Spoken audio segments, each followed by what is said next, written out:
The stars had always seemed friendly to humanity. For 63 years, humans had lived among them, working alongside alien species, sharing knowledge, building friendships.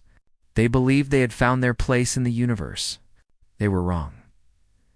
Admiral Park Dewan stood on the bridge of the battleship Indomitable. Watching the swirling colors of the Helix Nebula through the observation window, he was a tall man with gray hair and tired eyes.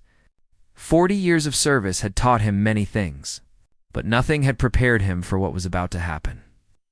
"Admiral, we are receiving a priority message from Earth Command," his communications officer said. Park turned from the window. "Put it through." The screen flickered to life, showing the face of Prime Director Choi Tai-ho. The leader of Earth looked pale and frightened. Behind him, alarms were screaming. "Park, listen carefully. The Council has betrayed us. The Velthari are attacking Earth. Their fleet appeared without warning. Our defense stations are destroyed. They are bombing our cities." Park felt the blood drain from his face. "That is impossible. We have treaties." "We have the treaties mean nothing," Tai-ho shouted. "The Council voted in secret to destroy us. They fear our growth. They think we will become a threat. Park's soul is gone. Beijing is burning. They are killing everyone." The transmission began to break apart. Static filled the screen. In the background, Park could hear explosions growing closer. "Get our fleets home," Tai-ho said, his voice breaking. "Find survivors. And Park, make them pay for this. Make them remember what happens when they betray humanity." The screen went black. Park stood frozen for a long moment. His hands were shaking. Seoul, his daughter lived in.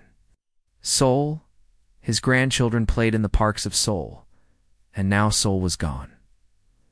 "Admiral."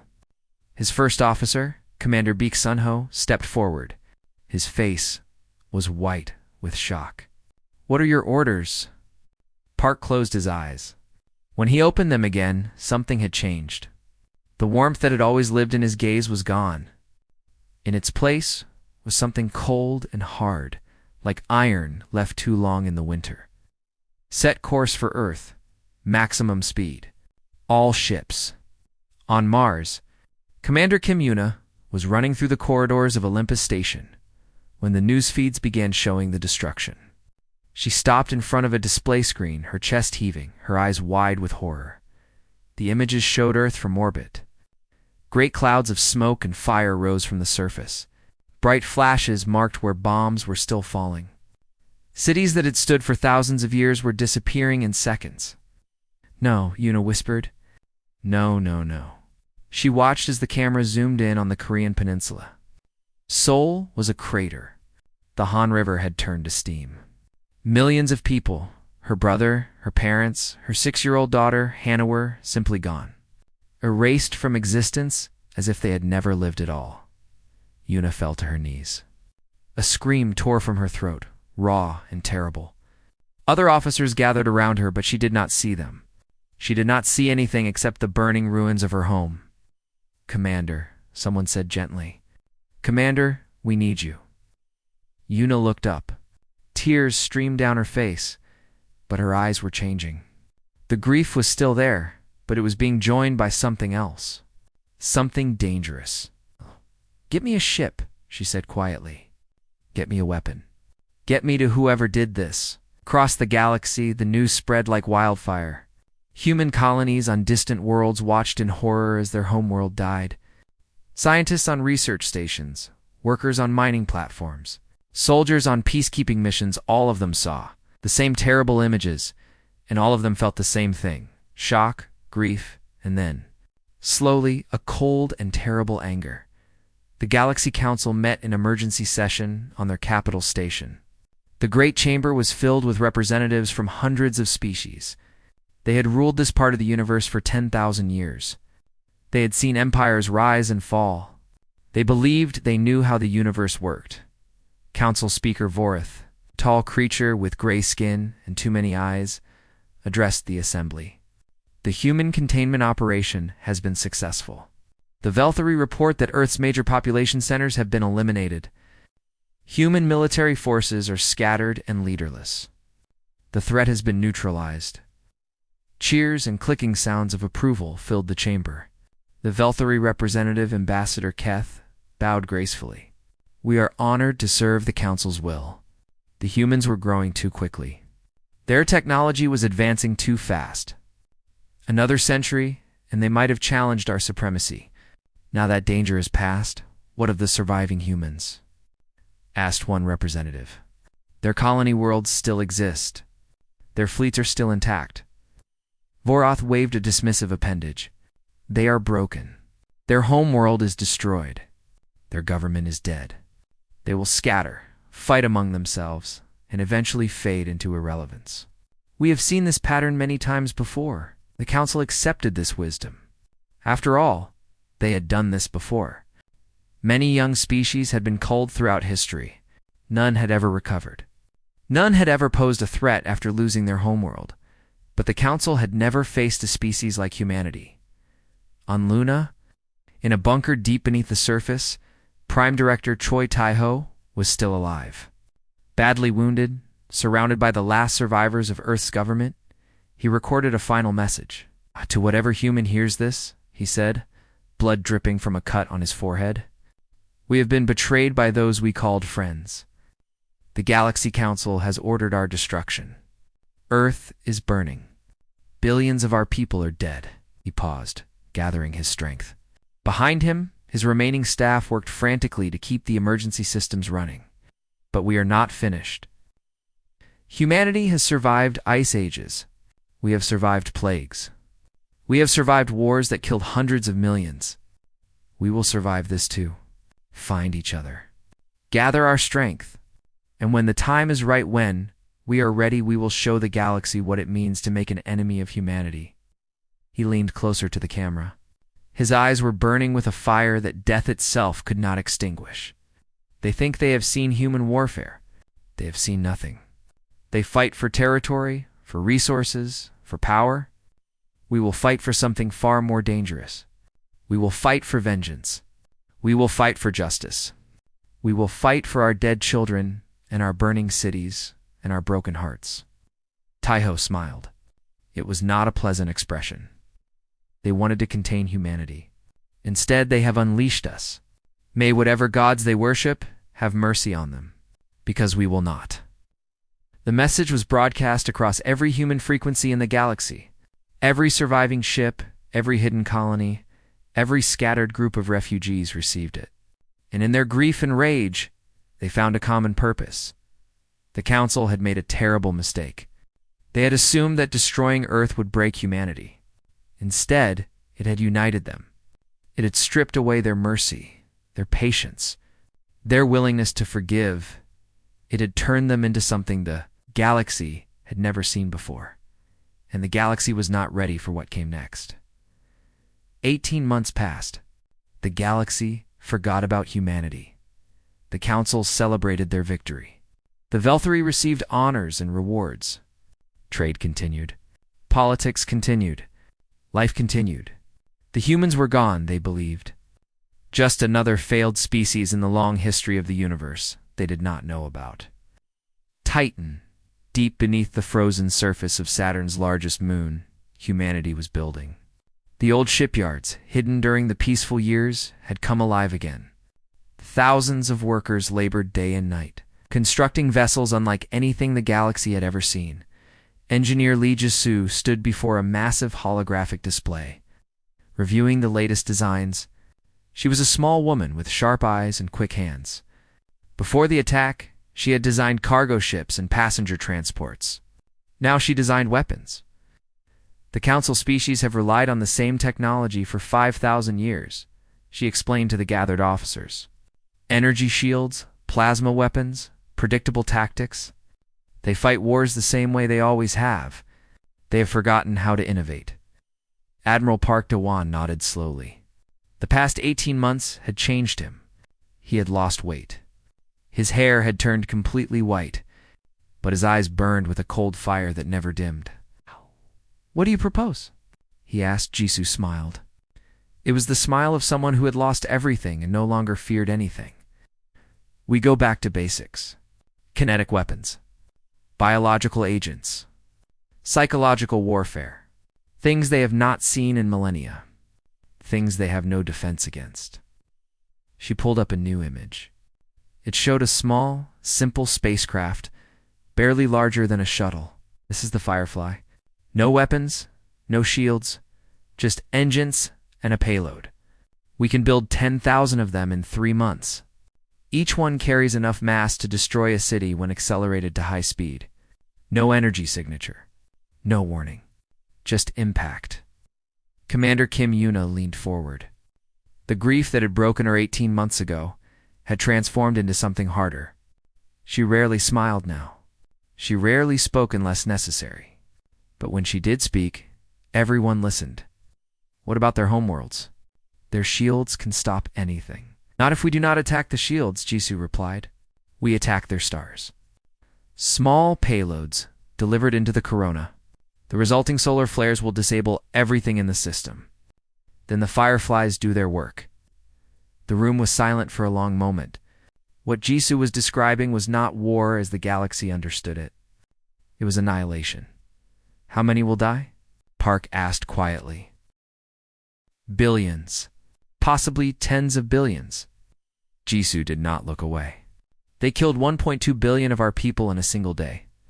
They destroyed our homeworld. They murdered children in their beds and called it containment. I am not interested in mercy. Park closed his eyes. Once, he had been a man who believed in peace. He had spent his career protecting others, keeping order, preventing conflict. That man was dead now, buried in the ashes of Seoul, along with his family. Begin production, he said. We launch in 6 months. On Europa, Captain Baek Sun-ho trained the ground forces. He had lost his wife and son in the attack on Earth. Now he poured all his grief into preparing soldiers for the battles to come. The Council species have never faced human infantry, he told his troops. They fight with machines, with drones, with automated systems. They have forgotten what it means to look an enemy in the eye. We will remind them. Soldiers were survivors, all of them. Refugees from Earth, colonists who had lost contact with their families, young people who had grown up hearing stories of the homeworld they would never see. They trained with a ferocity that frightened even their instructors. We do not fight for territory, Sun-ho continued. We do not fight for resources. We fight because they tried to erase us from existence. We fight because they murdered our families and celebrated their deaths.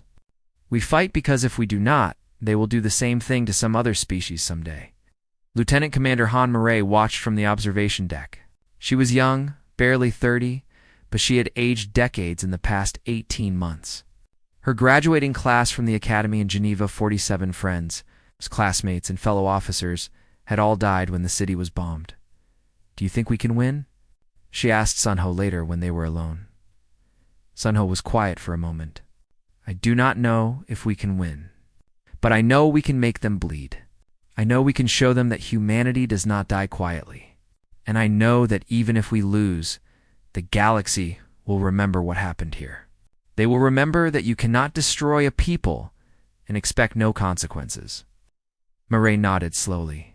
Then that will have to be enough. In the shadows of the asteroid belt, Admiral Park gathered his fleet. Hundreds of ships, all built in secret, all crewed by survivors, with nothing left to lose. They were not the largest fleet in the galaxy. They were not the most advanced, but they were the most determined. We have all lost someone. Park addressed them. Mothers and fathers, brothers and sisters, sons and daughters. The Council believes our grief has made us weak. They are wrong.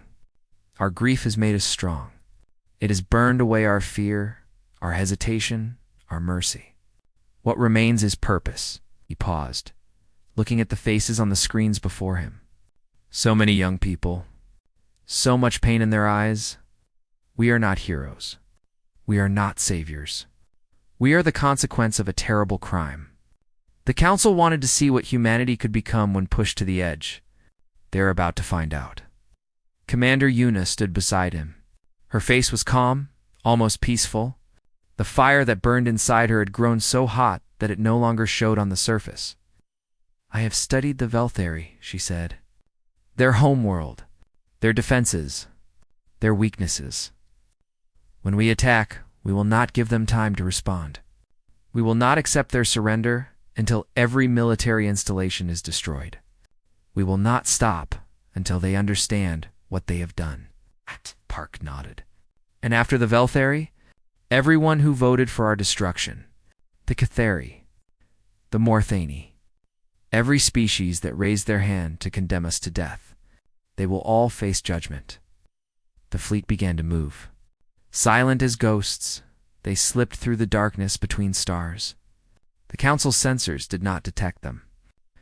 Their patrols did not see them. The galaxy continued in its comfortable ignorance.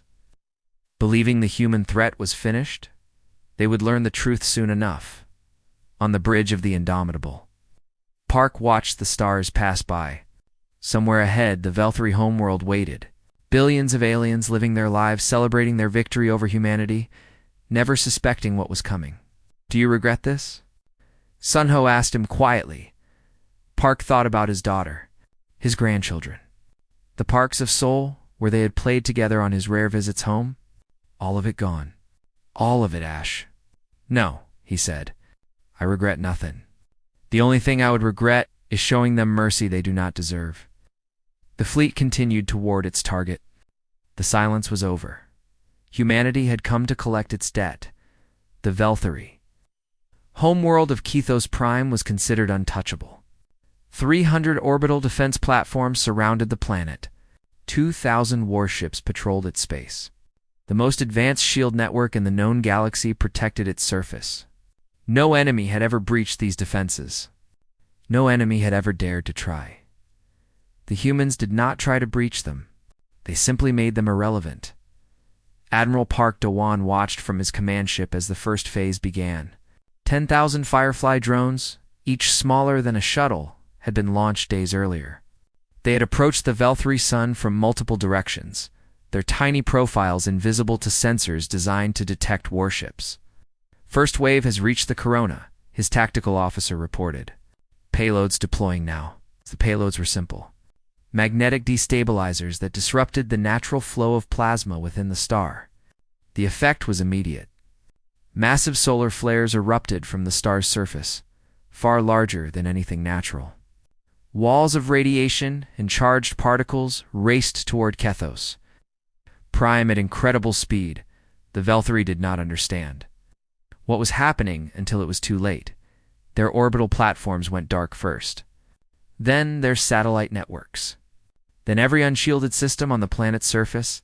In minutes, a civilization that had thrived for 10,000 years was thrown back to a primitive state.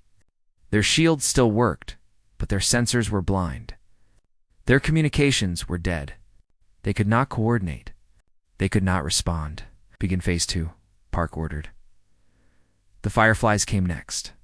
Thousands of them accelerated to nearly half the speed of light. They struck the planet's military installations with the force of nuclear weapons. The Velthari never saw them coming. One moment, a military base existed. The next, there was only a crater. Commander Yuno led the third wave personally. Her assault ship descended through the chaos, dodging debris and wreckage. Around her, hundreds of human dropships followed. They were coming to deliver judgment in person. Landing zone is clear, her pilot reported. Enemy forces are in complete disarray. They have no idea what hit them. Yuna checked her weapon. It was an old design, a kinetic rifle that fired solid projectiles instead of energy beams. The Council species had abandoned such weapons centuries ago, considering them primitive. They'd forgotten how effective simple things could be. Take us down. The battle for the capital city was brutal but brief. The Velthari were warriors, proud and fierce, but they had never faced enemies like this. Human soldiers moved through the burning streets with terrible efficiency. They did not hesitate. They did not negotiate. They simply advanced, taking ground meter by meter. Building by building, Captain Beek Sunho led his unit through the administrative district. Velthari defenders tried to stop them, but their energy weapons were useless against human armor designed to disperse such attacks. The humans' kinetic rifles, on the other hand, punched through Velthari shields like paper. Ow. Push forward, Sunho commanded. The Emperor's palace is 3 blocks ahead. A Vel-3 officer emerged from cover waving a white flag. Stop. We surrender. Please, we surrender. Sun Ho paused. For a moment, something human flickered in his eyes. Mercy, compassion, the instinct to accept, surrender, and spare lives. Then he remembered his wife's face, his son's laughter, the apartment in Tokyo where they had built their life together. All of it gone. All of it taken by these creatures and their allies. Surrender is for later, he said coldly. First, you answer for what you have done, the advance continued. In orbit, Admiral Park watched the destruction spread across the planet. Part of him wanted to feel something: guilt, regret, horror at what humanity had become. But that part was silent now. Dead. Perhaps buried alongside his family, Admiral? We are receiving a transmission from the Vel-3 High Command, his communications officer reported. They are requesting immediate ceasefire. Put them through. The screen showed a Vel-3 general, his uniform torn, his face covered in dust and blood. Behind him, fires burned. Officers ran back and forth in panic. Human commander, please, the general begged. Stop this attack. We will agree to any terms. We will pay any price. Just stop. Park stared at him. You did not stop when we begged. When Earth burned, when our children died screaming, when our cities turned to ash, you celebrated. You gave medals to the commanders who murdered us. That was not my decision. The council ordered, yes, and you obeyed. You followed those orders eagerly. You thought you were ending a threat. Park leaned forward. You were creating one. Please. There are billions of innocent people on this planet. They had nothing to do with the attack on Earth. There were billions of innocent people on Earth. Children who had never heard of your council. Families who wanted nothing but peace. You killed them anyway. Park's voice dropped to a whisper. You called it containment. You called it necessary. You did not care about our innocence. Why should I care about yours? The general had no answer. Here are my terms, Park continued. Complete and unconditional. L. Surrender. Dissolution of your military.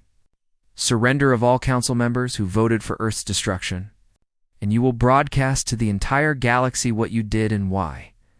You will confess your crime before every species that watches. And if we refuse, then tomorrow there will be no Vel-3 civilization. There will be no Vel-3 people.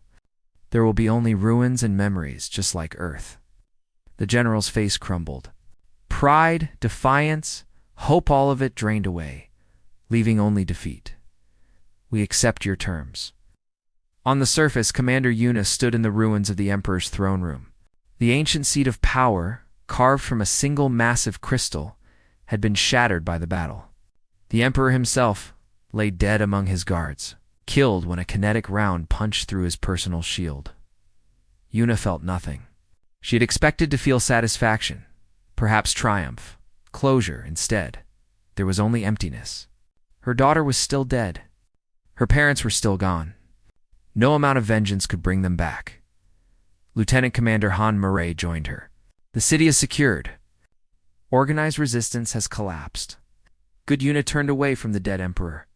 Gather the surviving government officials. We need names. Everyone who participated in planning the attack on Earth. Everyone who knew and did nothing. Everyone. What will we do with them? They will stand trial. Humanity will judge them, and the galaxy will watch. They will see that there are consequences for what was done to us. Ray hesitated. Some will say we have become as bad as them, that we are no longer the victims but the aggressors. Yuna stopped. For a long moment, she said nothing. Then she turned, and Murray saw something in her eyes. Not anger, not hatred, but a terrible, exhausted sadness. They took everything from us. Our home, our families, our future. They did it without warning, without mercy, without regret. If defending ourselves, if making sure this never happens again makes us monsters, then we will be monsters. But we will be living monsters. Our children will survive. Our species will continue. And maybe someday, when the galaxy has learned its lesson, We can become something better."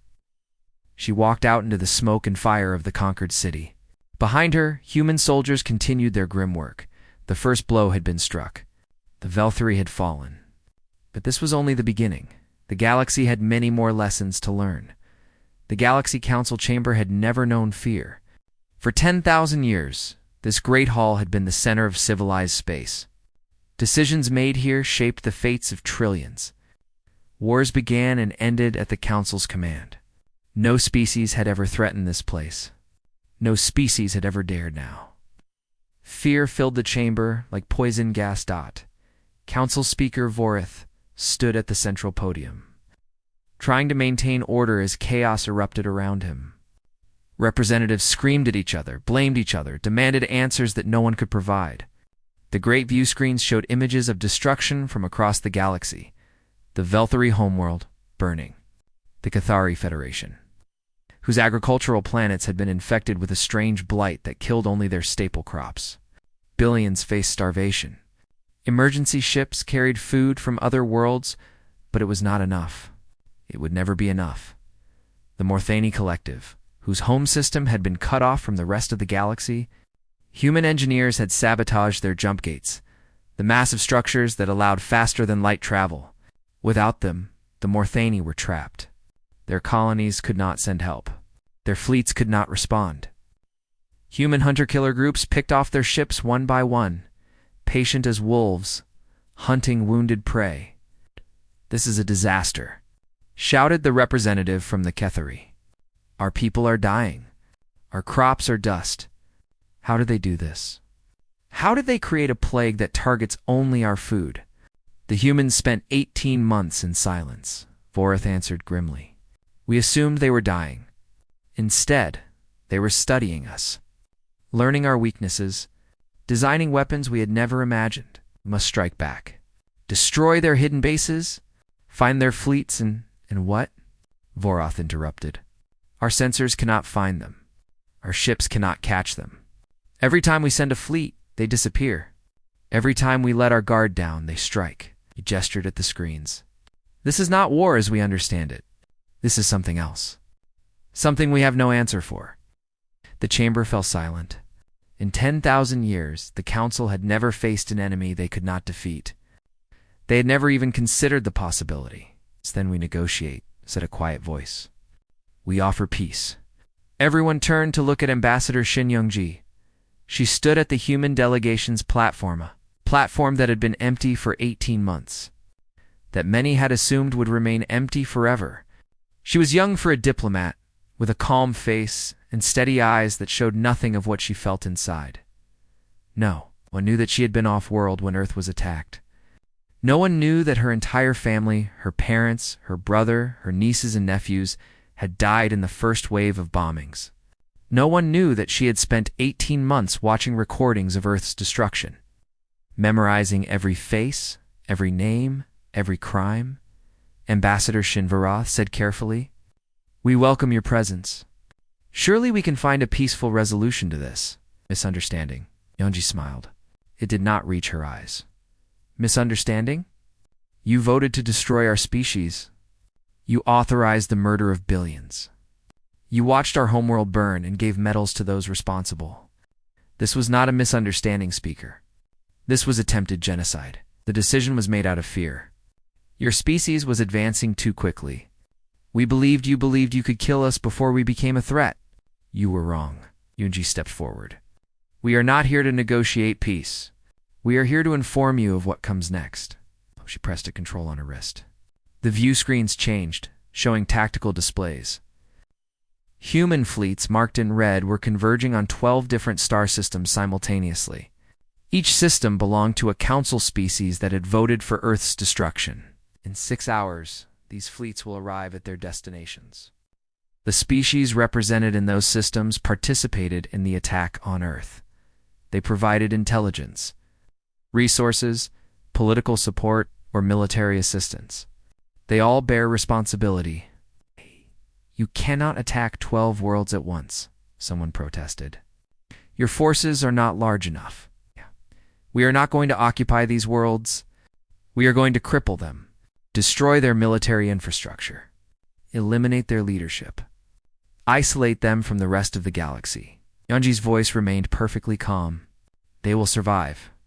Most of their populations will live, but they will no longer be powers. They will no longer threaten anyone. They will spend generations rebuilding while humanity watches. Vorath felt something he had not experienced in centuries: terror. This is barbarism. This is consequences. Yunji cut him off. You wanted to see human warfare. You are seeing it. We do not fight for territory. We do not fight for resources. We fight until our enemies can never threaten us again. We fight until the lesson is learned. What lesson? That humanity does not forget. That humanity does not forgive. That if you strike us, we will strike back 1,000 times harder, and we will not stop until you are broken. She paused. You should have destroyed us completely, Speaker. Leaving survivors was your greatest mistake. In the Cathari home system, Admiral Park Dewan watched his fleet take position. The Cathari had provided the targeting, data for the attack on Earth. Their intelligence had helped the Velthari identify population centers, military bases, government facilities. Without them, the attack might have failed. Now, they would learn the cost of that assistance. Admiral, the Cathari government is broadcasting surrender offers, his communications officer reported. They are offering reparations, territory, anything we want. Park shook his head. Surrender is not enough. They must be defanged. Their fleet must be destroyed. Their military academies must be closed. Their weapons factories must be dismantled. They will never again have the ability to threaten anyone. That will take years. We have years. We have centuries. Humanity is patient when we need to be. He turned to Commander Yuna, who stood beside him. Begin the operation. The human fleet moved forward. Cathari defense stations opened fire, but their weapons were ineffective against human shields designed specifically to counter them. One by one, the stations fell. Cathari warships tried to engage, but they were too slow, too predictable. Human vessels danced around them, striking from unexpected angles, disappearing before counterattacks could land. Within hours, the Cathari military was shattered. Their governments surrendered unconditionally. Human Marines landed to secure key facilities and arrest leaders identified as participants in the Earth. Similar scenes played out across the galaxy. The Morthani, the Tellurians, the Vrex, Dominion one by one, the guilty species fell. Some fought harder than others. Some surrendered immediately. None escaped judgment. On the council station, Ambassador Yunji continued her address. You have a choice. Those who voted against the attack on Earth will be treated as neutrals. Those who abstain may prove their good faith by cooperating with our investigations. Those who voted in favor...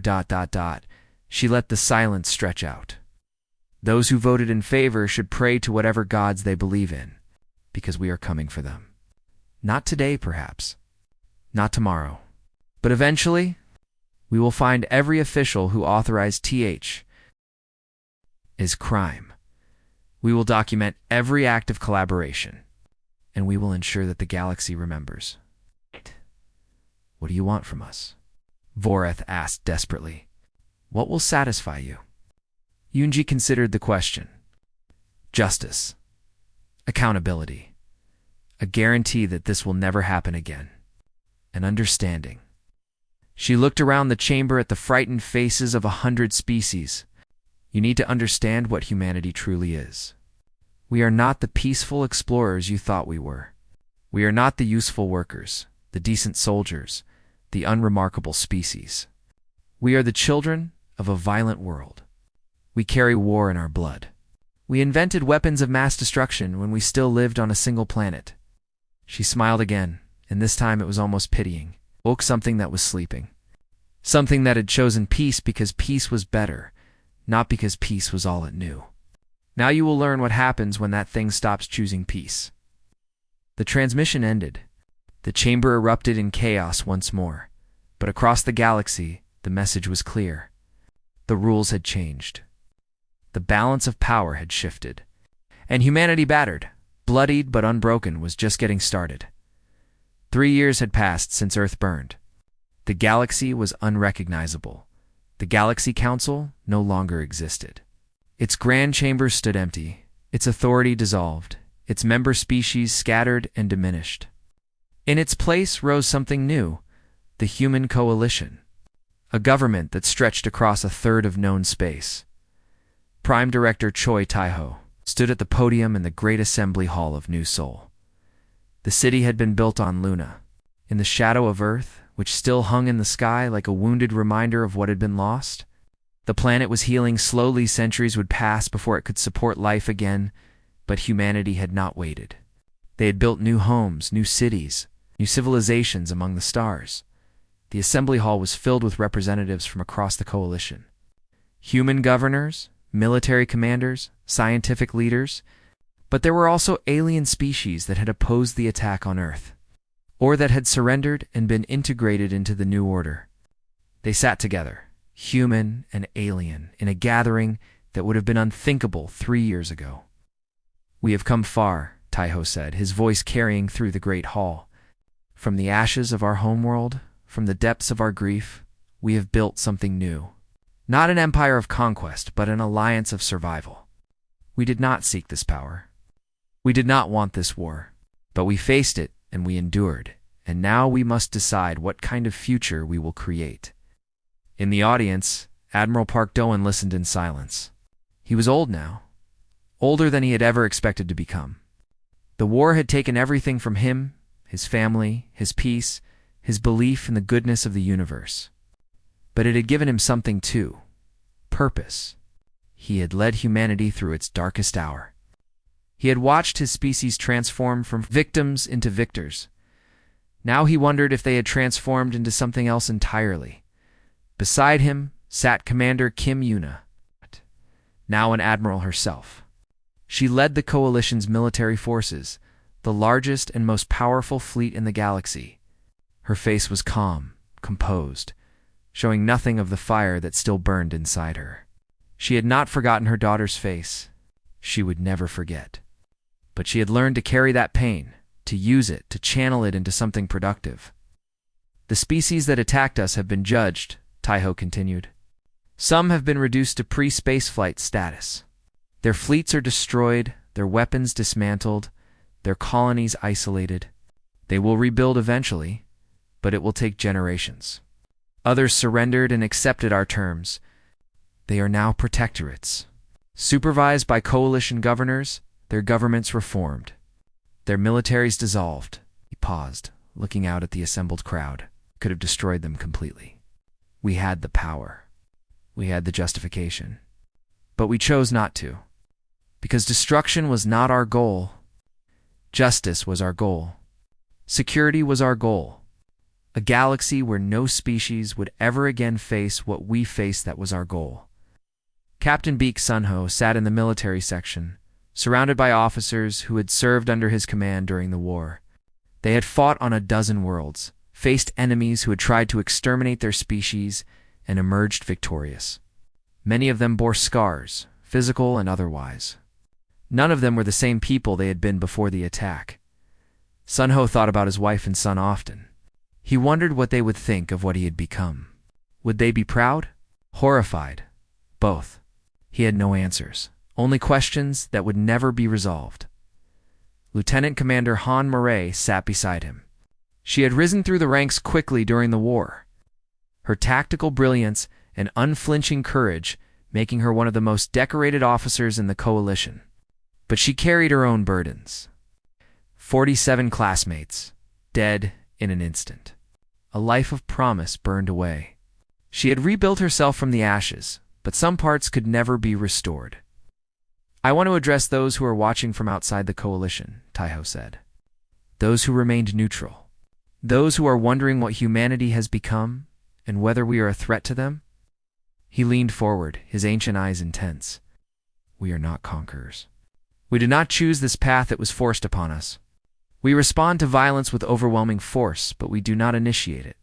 We protect ourselves and our allies, but we do not seek to dominate those who have done us no harm.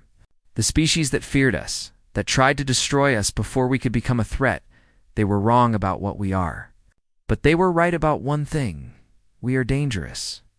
Not because we seek war, but because we refuse to lose one. In a private observation room above the assembly hall, engineer Lee Jisoo watched the ceremony. She had retired from military work after the war, returning to civilian engineering. The weapons she had designed had killed billions. She told herself it was necessary, that they had no choice, that survival demanded sacrifice. Most days, she believed it. Some days, she was not so sure. Ambassador Shin Yoonji stood beside her. She had become the face of human diplomacy during the war. The calm voice that delivered humanity's ultimatums, the steady presence that negotiated surrenders and peace treaties. Now she served as the coalition's Minister of External Affairs, managing relationships with hundreds of species. Do you think they believe him? Jisoo asked quietly. The neutral species? Do you think they believe we are not a threat? Yoonji considered the question. Some will, some will not. It does not matter. What matters is that they understand the consequences of threatening us. Fear is a powerful motivator for peace. That sounds like something from before. From the old days on Earth, the balance of terror, perhaps. But it worked for a long time. It kept the great powers from destroying each other. Yoonji smiled slightly. We have simply applied the principle on a larger scale. Below, Taiho was concluding his address. This assembly marks a new beginning. Not just for humanity, but for all species that choose to join us. We offer partnership, protection, and progress. We ask only loyalty, honesty, and respect. Together, we can build something better than what came before. Something lasting. Something worth the sacrifices we have made. The assembly hall erupted in applause. Human and alien alike rose to their feet, celebrating the end of one era and the beginning of another. Later that night, Admiral Park stood on a balcony overlooking New Seoul. The city stretched beneath him, the lights glittering in the lunar darkness. Above Earth hung in the sky, a constant reminder. Admiral Yuna joined him. For a long moment, neither spoke. Do you think they will remember? She asked finally. The lessons we taught them. Do you think they will last? Park thought about the question.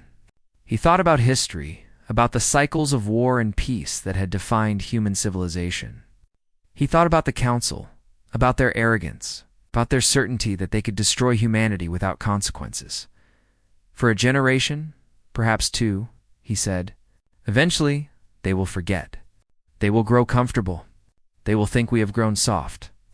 They will test us again, and then, Park smiled. It was not a warm expression. And then their children will learn the same lesson their parents did. Humanity remembers. Humanity endures. And when humanity is wronged, humanity responds. He looked up at the wounded Earth, thinking about everyone who had died there. His daughter, his grandchildren. Billions of innocent people who had wanted nothing but peace. We did not want this, he said quietly. We came to the stars with open hands. We offered friendship. We were answered with fire. And now we are something else. Something harder. Something the galaxy has never seen before. He turned to Yuna. We are humanity.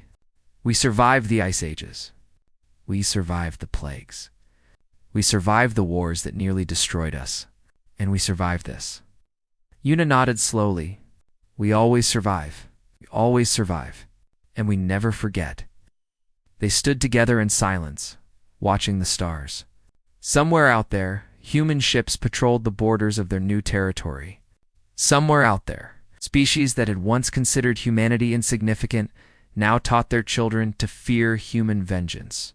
Somewhere out there, the galaxy was adjusting to a new reality, that the small, primitive species from the third planet of an unremarkable sun had become the most dangerous force in known space, not because they wanted to be, but because they had to be, because survival demanded it. Because the alternative was extinction. The galaxy had wanted to know what humanity was capable of. They had destroyed Earth to prevent humanity from ever becoming a threat. They had failed. And now, under the light of a wounded world, humanity stood triumphant, scarred, changed, but alive. Forever alive, the stars burned cold and eternal. and humanity watched them with eyes that had seen the worst the universe could offer, refused to look away. This was their galaxy now, and they would never let anyone forget it.